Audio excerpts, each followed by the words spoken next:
สวัสดีครับพี่สาวทุกๆคนแล้วหลังจากนั้นก็บรรจุกระสุนลงไปปักเข้าไปทหารกัมพูชาถ่ายคลิปบรรจุกระสุนโชว์พี่สาวทุกๆคนลองดูคลิปหน่อยค่ะ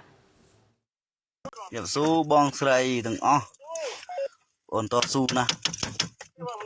ได้ยืงจีบรถยืงบองปอนนึงติดแม่ได้ติดกระได้สุดเพียบอ่อนกาเปียเนี่ยในสัตว์ตะไบเนี่ยตรงมันเนี่ยđi chụp ngày mà giúp mà ngay ấy mình sợ mấy bánh bị mong một mũi là hốt mong đòn này bánh bị mong bốn hốt mong bắn sao này mong bắn này mong bắn sao này mong bắn bỏng mong nè bên liên này tân chốc bánh nhỉ khó bánh pê prek mong 450โคตรสมัยนั้นชอบใบในบอง